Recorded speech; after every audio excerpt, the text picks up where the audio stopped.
दिवाली की वो खौफनाक रात। सब लोग यह तो जानते हैं कि दिवाली जगमगाती रोशनी और लाइट्स का त्यौहार है, पर जो ज़्यादातर लोग नहीं जानते वो ये कि दिवाली की रात अमावस्या की रात होती है और हर अमावस्या की रात काली शक्तियाँ सबसे ज़्यादा ताकतवर हो जाती हैं।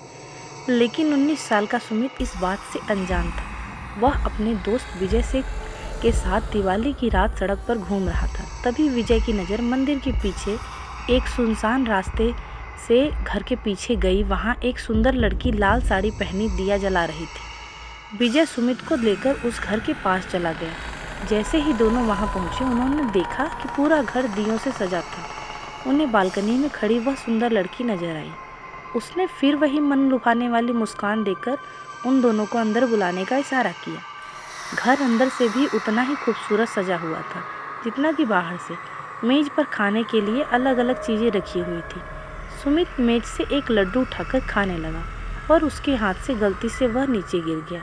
जैसे ही सुमित लड्डू उठाने के लिए नीचे झुका, उसने देखा कि मेज के नीचे एक भयानक काली परछाई थी जो सुमित को देखते ही कहीं गायब हो गई। सुमित जैसे ही विजय को यह बताने ऊपर उठा, उसने देखा कि विजय सीढ़ियों के ऊपर खींचा चला जा रहा था। सुमित बेहद घबराने लगा। फिर अचानक घर में पायल की आवाज़ें आने लगी, जैसे कि कोई लड़की एक कमरे से दूसरे कमरे में जा रही हो। सुमित उस आवाज़ के पीछे पीछे सीढ़ियों से ऊपर चला गया, लेकिन ऊपर जाते ही उसे कमरे के अंदर पंखे से लटकी हुई एक लाश दिखी। सुमित उस लाश का चेहरा देखकर बुरी तरह कांपने लगा, क्योंकि वो किसी और की नहीं बल्कि विजय की लाश थी।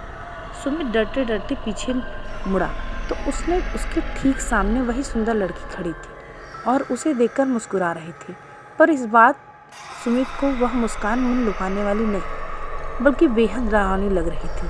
अचानक घर की सारी लाइट्स बंद हो गई। वह घर धीरे धीरे एक खंडहर में बदल गया। वह लड़की अब भी सुमित को देखकर मुस्कुरा रही थी। अचानक लाल साड़ी पहनी हुई उस लड़की के बाल सफ़ेद और लंबे होने लगे और आंखें एकदम लाल पड़ गई और चेहरा एकदम डरावना हो गया था। सुमित उसे देखकर एकदम सुन्न पड़ गया था। वह लड़की हाथ में चाकू लिए सुमित की तरफ बढ़ रही थी। सुमित ने किसी तरह अपना होश संभाला और बिना कुछ सोचे सीधे घर से बाहर भागा। लेकिन वहाँ लड़की अभी भी सुमित के पीछे पीछे आ रही थी। वह लड़की सुमित को मारने के लिए अपना हाथ उसकी तरफ बढ़ाया, लेकिन सुमित तब तक बाहर निकल गया था। उसने जल्दी से घर का दरवाज़ा बाहर से बंद कर लिया। वह लड़की उस दरवाजे को अंदर से बहुत ही तेज से ठोक रही थी, लेकिन अचानक ठोकने की आवाज़ बंद हो गई और फिर सुमित को उस लड़की की चीखने की आवाज़ सुनाई देने लगी, जैसे वह उस घर के अंदर कैद हो गई हो।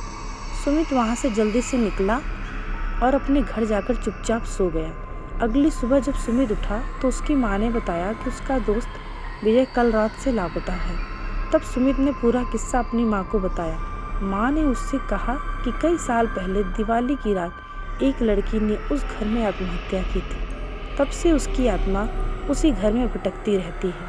किसी को कभी पता नहीं चल पाया कि उसने आत्महत्या क्यों की थी और उस घर में कोई भी नहीं जाता। यह बात सुनकर सुमित पूरी तरह हिल गया। वह यकीन नहीं करना चाहता था कि जो भी उसके साथ हुआ वह एक बुरा सपना था। पर उस रात के बाद उसका दोस्त विजय कभी वापस नहीं आया और सुमित को आज भी दिवाली की वो खौफनाक रात और उस लड़की की भयानक चीखें सोने नहीं देती।